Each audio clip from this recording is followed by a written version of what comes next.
Perkenalkan, kami dari kelompok 1. Di sini kami beranggotakan 5 orang. Dengan saya sendiri yaitu Ardian Pranahuda. Saya Rehanur Karim. Saya Ahmad Ramadhani. Saya Rizal Maulana. Saya Andi Sasono. Di sini kami ingin mempresentasikan hasil laporan dari kami. Latar belakang.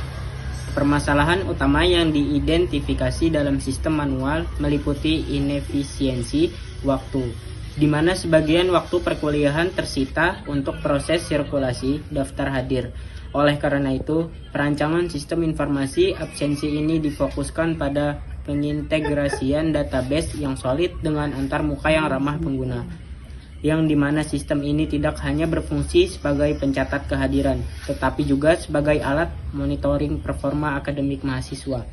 Diharapkan dengan adanya sistem ini, kedisiplinan mahasiswa dapat meningkatkan dan beban kerja administrasi staf pengajar dapat berkurang. Ruang lingkup sistem.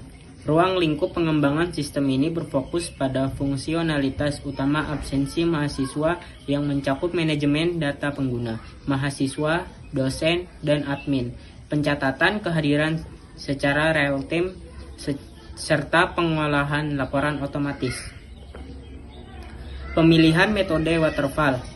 Pengembangan sistem informasi absensi mahasiswa ini mengadopsi metodologi waterfall, model air terjun. Pemilihan metode ini didasarkan pada karakteristik proyek yang memiliki kebutuhan sistem yang terdefinisi dengan jelas dan stabil sejak awal, serta persyaratan dokumentasi yang ketat untuk keperluan audit akademik. Model waterfall adalah pendekatan klasik dalam rekayasa perangkat lunak yang bersifat sekuensial dan linear. Setiap fase dalam siklus hidup pengembangan harus diselesaikan sepenuhnya sebelum fase berikutnya dimulai.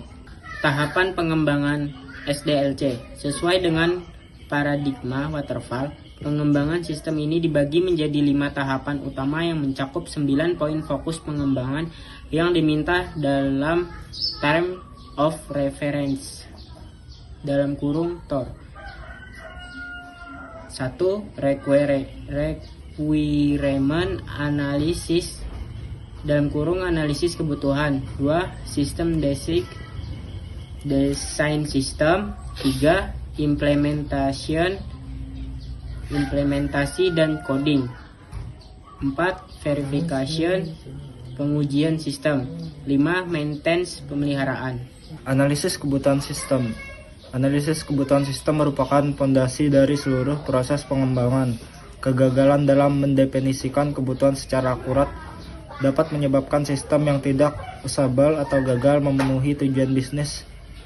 Analisis ini dibagi menjadi 2 kategori utama, kebutuhan fungsional dan kebutuhan non-fungsional.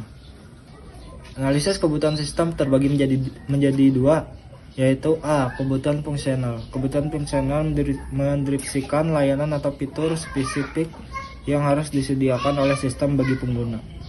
Selanjutnya B. Analisis kebutuhan non-fungsional. Kebutuhan non-fungsional mendefinisikan batasan dan kualitas operasional sistem. Analisis ini menggunakan kerangka kerja features, performance, information, economic, control, efficiency, dan service. Yang pertama performance, yaitu kinerja. Kedua information, yaitu informasi. Ketiga ekonomi. Keempat kontrol, yaitu pengendalian. Dan kelima efisiensi. Dan yang terakhir service, yaitu layanan. Teknik pengumpulan data untuk mendapatkan data yang akurat. Tim pengembang menggunakan triangulasi metode, yaitu terbagi menjadi 3 metode. Wawancara mendalam yang dilakukan dengan ketua program studi dan kepala bagian administrasi untuk memahami aturan bisnis akademik. Observasi lapangan seperti mengamati proses absensi manual di kelas untuk mengidentifikasikan bottlenecks dan celah keamanan. Yang terakhir ada studi literatur dengan menganalisis dokumen standar prosedur operasional SOP akademik yang berlaku. Permodelan proses bisnis. Permodelan sistem menggunakan Unit Modeling Language (UML). bertujuan untuk memvisualisasikan, menspesifikasikan, membangun, dan mendokumentasikan artefak dari sistem perangkat lunak. A. Use case diagram. Use case diagram menggambarkan interaksi fungsional antara aktor, pengguna, dan sistem. Seperti pada diagram ini, aktor mahasiswa. Mahasiswa berperan sebagai pengguna yang melakukan absensi dan melihat kehadirannya sendiri. Use case yang dapat dilakukan, login sistem. Mahasiswa harus masuk ke sistem untuk mengakses fitur, melakukan absensi digunakan untuk mencatat kehadiran mahasiswa pada perkuliahan. Melihat riwayat kehadiran, mahasiswa dapat melihat data kehadiran yang sudah tercatat sebelumnya. Pada bagian aktor, dosen. Dosen berperan sebagai pengelola absensi pada mata kuliah yang diampu. Use case yang dapat dilakukan, login sistem, membuka sesi absensi, dan melihat laporan kehadiran. Ada bagian aktor admin.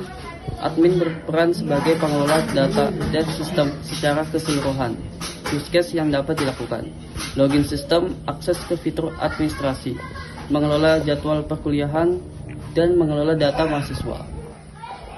Makna relasi pada diagram. Garis yang menghubungkan aktor dengan use case menunjukkan interaksi langsung. Semua aktor terhubung ke login sistem, menandakan bahwa autentikasi adalah proses awal sebelum mengakses fitur lainnya. Permodelan proses bisnis. Bagian B, aktivis diagram. Aktivis diagram memodelkan alur kerja dari sebuah proses bisnis. Untuk penjelasannya, aktivis diagram ini digunakan untuk memodelkan alur kerja proses absensi mahasiswa, mulai dari login hingga proses absensi selesai.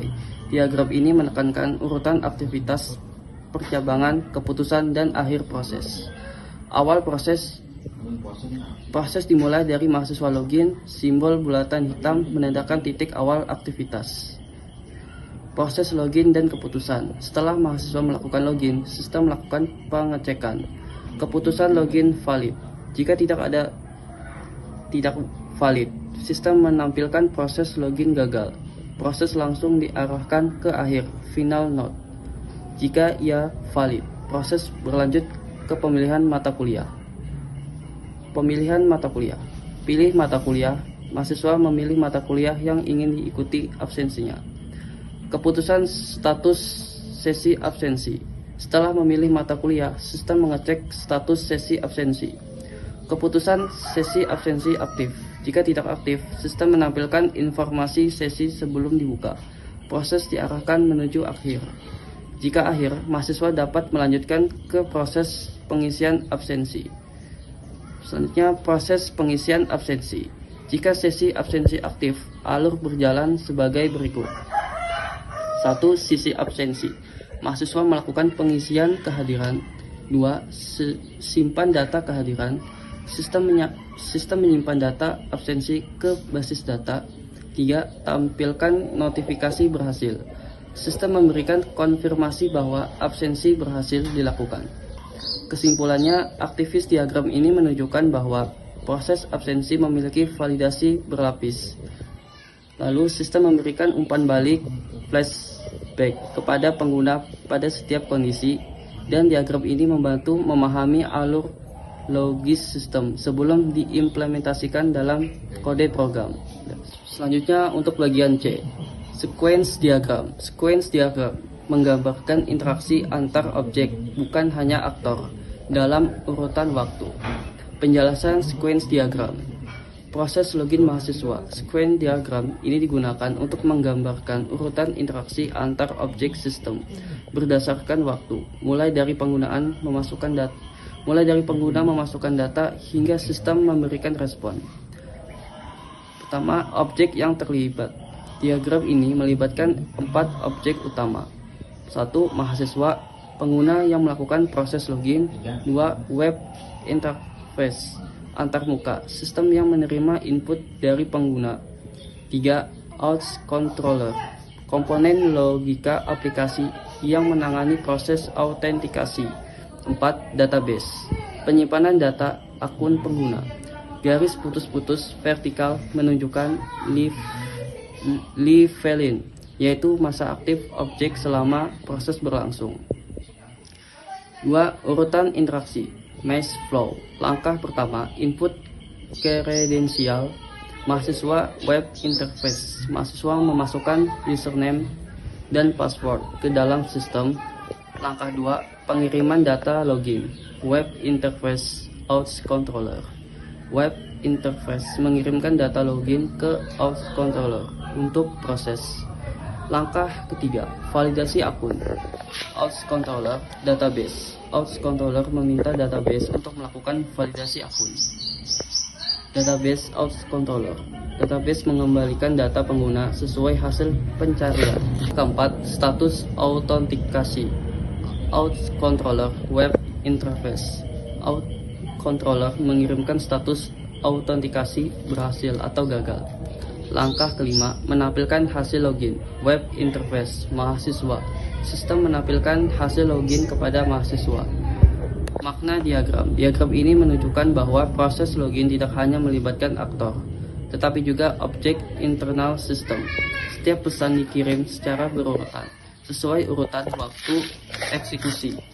Tanggung jawab sistem dipisahkan antara antarmuka, logika, dan data. Konsep arsitektur berlapis.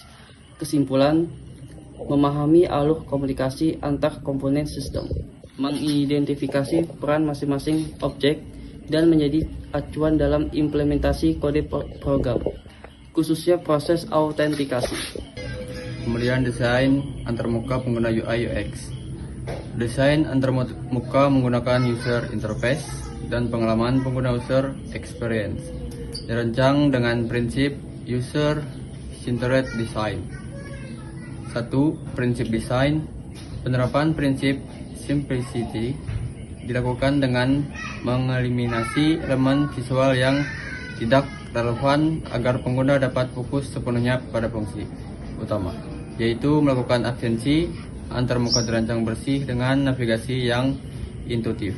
Prinsip konsistensi dijaga melalui penggunaan pola warna, tipografi, dan tata letak yang seragam di seluruh halaman aplikasi. Konsistensi ini sangat penting untuk membangun familiaritas pengguna. Kemudian yang kedua, struktur halaman. Halaman login. Halaman ini berfungsi sebagai gerbang utama akses sistem yang dirancang dengan pendekatan minimalis untuk menjaga fokus pengguna. Tampilan visualnya mengedepankan identitas institusi melalui penempatan logo yang profesional. Diikuti dengan formulir input nama pengguna dan kata sandi yang ergonomis. Dashboard mahasiswa dirancang sebagai pusat informasi yang informatif dan dinamis. Kemudian dashboard dosen. Dashboard dosen adalah dikembang dengan fokus utama pada efektivitas manajemen kelas dan pengawasan kehadiran. Kemudian di sini ada desain data atau WRD. Dan basis data yang baik menjamin integritas data, efisiensi penyimpanan, dan kecepatan akses. Pengembangan ini menggunakan model basis data relasional. Kemudian yang satu, entity relationship diagram atau WRD. WRD memodelkan struktur logis dari basis data. Entitas utama yang diidentifikasikan meliputi yaitu user, mahasiswa, dosen, mata kuliah, kelas, jadwal, dan absensi. Kemudian di sini ada juga contoh gambarnya. Selanjutnya yaitu ada desain basis data IRD, normalisasi data untuk memastikan efisien dan mencegah anomali data. Perancangan tabel melalui proses normalisasi hingga bentuk normal ketiga yaitu 3NF. Yaitu 1NF memastikan setiap kolom bernilai atomik, tidak ada multi-value atau attributes. 2NF memastikan semua atribut non-kunci bergantung penuh pada primary key. Contohnya, memisahkan data desain dari tabel jadwal agar tidak terjadi redundasi jika satu dosen mengejar banyak jadwal. Terus yang ada 3NF menghilangkan ketergantungan transitif. Contoh atributnya itu nama mata kuliah tidak disimpan di tabel kelas melainkan direferensikan melalui kode dari tabel mata kuliah. Selanjutnya ada desain arsitektur sistem. Arsitektur sistem mendefinisikan struktur tingkat tinggi dari perangkat lunak. Sistem ini menggunakan 3-tier arsitektur yang memisahkan lapisan presentasi, logika bisnis, dan data. Pemisahan ini memudahkan skalabilitas dan pemeliharaan. Yang pertama itu ada komponen arsitektur, yaitu client side. Yang kedua ada logic side, dan ketiga database side. Dan di sini ada diagram arsitektur, itu client side yaitu website, aplikator server, dan database server. Sekian presentasi dari kelompok kami, itu kelompok 1. Wassalamualaikum warahmatullahi wabarakatuh.